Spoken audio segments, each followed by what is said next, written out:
O vento do deserto soprava com violência naquela manhã, levantando redemoinhos de areia dourada ao redor do velho jipe que cruzava a estrada em direção a Ábidos. O doutor Elias Monteiro, arqueólogo brasileiro e especialista em civilizações antigas, observava o horizonte com olhos apertados pelo sol. Era a sua primeira expedição ao Alto Egito, mas ele já sabia que algo incomum o aguardava. Ábidos não era um lugar comum. Era uma cidade sagrada, um dos centros mais antigos de adoração do deus Osíris. Mas Elias não estava ali por causa de deuses. Estava ali por causa de um sussurro, um enigma esculpido em pedra, escondido por séculos e agora exposto, desafiando toda a lógica histórica. Ele havia recebido uma mensagem anônima 2 meses antes. O envelope continha apenas uma única fotografia, um fragmento de hieróglifos nitidamente gravado na parede do templo de Seti-Pimeino. Mas esses símbolos não pareciam egípcios. Um deles parecia um helicóptero, outro um avião a jato. E havia mais. Algo que lembrava um submarino, talvez até uma nave espacial. Impossível, murmurara Elias quando viu a imagem pela primeira vez. Mas a dúvida se transformou em fascínio, e o fascínio em obsessão. Agora ele estava ali, em solo egípcio, em busca da verdade. O templo de Seti-Pimeio era majestoso, mesmo milênios após sua construção. As colunas colossais, esculpidas com cenas de oferendas e rituais, pareciam vigiar quem se aproximava. O guia local, um egípcio idoso chamado Youssef, falava pouco, mas seus olhos denunciavam que ele sabia mais do que dizia. "É aqui", disse Youssef, apontando para uma das câmaras menos visitadas do templo. "A maioria dos turistas não vem até essa parte. É sensível." Elias se aproximou. A sala estava escura e úmida. O cheiro de pedra antiga e tempo pairava no ar. Com a lanterna, iluminou o teto. E lá estava. Seu coração disparou. Não era truque de luz, nem ilusão. Os símbolos estavam ali, claramente gravados na pedra. Um helicóptero, um caça moderno, um objeto cilíndrico semelhante a um míssil. E por fim, algo em forma de disco, liso, curvado como os relatos clássicos de OVNIs. "Como?", Elias sussurrou. Youssef se manteve em silêncio, mas então com voz baixa disse: "Os antigos sabiam. Há coisas que não devemos despertar." "Você está dizendo que isso é real? Que eles viram isso?" "Não sei o que viram, doutor, mas sei que esse templo não guarda apenas pedras. Guarda memórias, e algumas memórias não pertencem ao nosso tempo."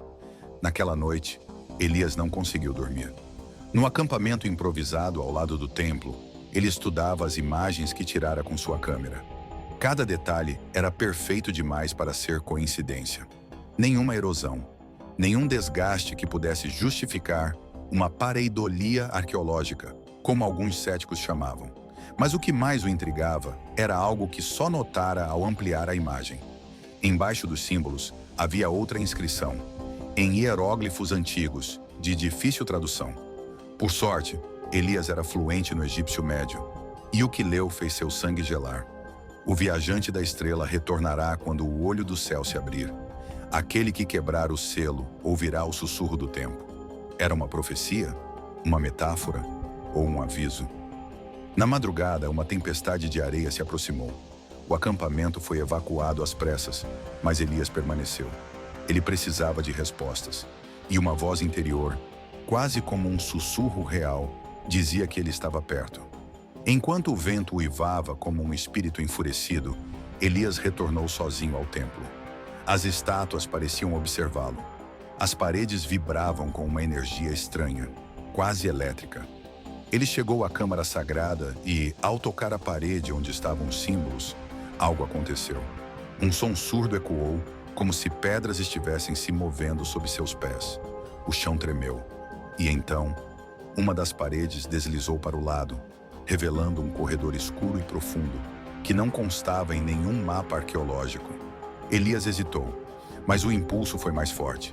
Com a lanterna em punho, entrou no corredor. As paredes estavam cobertas de inscrições estranhas, não em egípcio, mas em uma linguagem que ele jamais vira. A sensação era de que o tempo ali dentro corria de forma diferente. No fim do corredor, havia uma porta de pedra, com uma fenda estreita no centro. E ao lado dela, um pedestal com um objeto dourado que lembrava um cristal ou uma chave. Quando Elias tocou o cristal, uma luz azulada envolveu a sala. Seus olhos se arregalaram, não de medo, mas de assombro, porque naquele instante ele viu algo impossível. Uma projeção surgiu diante dele, uma imagem tridimensional de uma cidade colossal, não feita de pedra, mas de metal, luz e formas flutuantes. Torres que desafiavam a gravidade, céus riscados por veículos voadores, seres altos, de olhos brilhantes, caminhando ao lado de humanos. Era uma visão do passado, do futuro ou de outro mundo. Antes que pudesse reagir, a projeção sumiu e a porta diante dele se abriu lentamente, exalando um ar frio e seco. Ele deu um passo à frente e então a escuridão o envolveu. O Enigma de Ábidos, Parte 2. O Sussurro do Tempo. A escuridão engoliu Elias como um véu antigo, espesso e silencioso. Apenas o som de sua respiração acelerada o lembrava de que ainda estava vivo. O corredor recém-revelado atrás da parede do Templo de Sete parecia não ter fim. Ele avançava com passos cautelosos, guiado apenas pela lanterna trêmula que segurava com mãos suadas. À medida que caminhava, começou a perceber símbolos estranhos brilhando fracamente nas paredes. Não eram hieróglifos, eram formas geométricas pulsantes, como se a própria pedra estivesse viva. O ar era diferente, mais denso, quase elétrico. E então chegou ao final do túnel. Diante dele, uma sala circular se abriu, completamente diferente de tudo que existia na arquitetura egípcia conhecida. As paredes curvas brilhavam com um material metálico que Elias jamais vira antes. No centro da sala, havia um sarcófago suspenso no ar, cercado por uma luz azul pálida que vibrava suavemente. Elias se aproximou. O sarcófago era transparente, feito de uma substância semelhante a cristal líquido. Dentro dele, jazia um ser humanoide, de pele escura, crânio alongado e trajes que pareciam tecidos com luz. Não era uma múmia, era algo preservado, como em animação suspensa. No pedestal ao lado do sarcófago, uma inscrição brilhou em uma linguagem estranha. Mas quando Elias se aproximou, ela se reconfigurou lentamente para o egípcio antigo. Ele leu em voz alta: "Aquele que chegou das estrelas retornará. O guardião do tempo repousa até que a chave seja girada." Seus olhos encontraram um entalhe no pedestal, a exata forma do cristal que ele pegara antes. Com mãos trêmulas, encaixou o objeto. No mesmo instante, a sala vibrou. A luz azul que envolvia o sarcófago pulsou mais forte e, de repente, os olhos do ser dentro dele se abriram. Elias deu um passo para trás, em choque. O ser levantou lentamente a mão, tocando a parte interna do cristal. Seus olhos não demonstravam hostilidade. Havia ali algo mais profundo. Um tipo de reconhecimento, como se já tivesse visto Elias antes. Então, sem palavras, uma voz surgiu na mente de Elias, como se viesse de todos os lados ao mesmo tempo. "Você não é o primeiro, mas pode ser o último." Elias caiu de joelhos. Imagens explodiram em sua mente. Viu o Antigo Egito, mas não como nos livros. Viu pirâmides sendo erguidas com tecnologia que desafiava a gravidade, com máquinas flutuantes que guiavam blocos de pedra com precisão cirúrgica.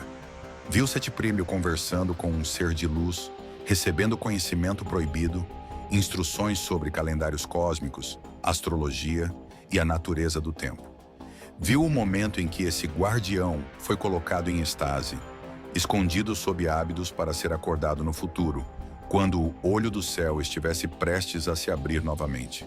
"Nosso ciclo se completa a cada 12.000 anos, disse a voz. "Vocês nos chamaram de deuses, mas éramos apenas viajantes, guardiões da memória da humanidade." Elias não conseguia falar. Tudo o que sabia estava desmoronando. A história, como havia sido contada, era apenas uma fração da verdade. A Terra já foi tocada antes. O próximo contato está próximo, mas vocês devem estar prontos. De repente, uma forte vibração percorreu o chão. Um som surdo como uma trombeta distante ecoou pelas paredes. A projeção mental cessou. A sala escureceu. O sarcófago começou a se fechar novamente, e o cristal foi ejetado com violência, caindo aos pés de Elias. A porta por onde viera se reabriu com um gemido grave. Era hora de ir. Ainda em choque, Elias saiu da câmara secreta. Quando emergiu novamente no templo, a tempestade de areia havia cessado. Mas havia algo diferente no ar, como se o mundo em silêncio tivesse mudado. Youssef o esperava do lado de fora. "Você viu, não é?" perguntou o velho, com um olhar sombrio. Elias apenas assentiu, apertando o cristal em sua mão. "Agora você entende por que dissemos para não tocar?" Meses depois, Elias estava de volta ao Brasil. Seus diários da expedição haviam sido roubados durante o voo. As fotos do sarcófago e dos hieróglifos haviam desaparecido misteriosamente dos seus backups.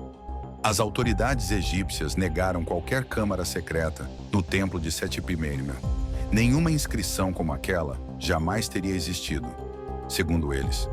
Mas Elias sabia, e todas as noites, desde aquele dia, ele escutava o sussurro: "O olho do céu está se abrindo."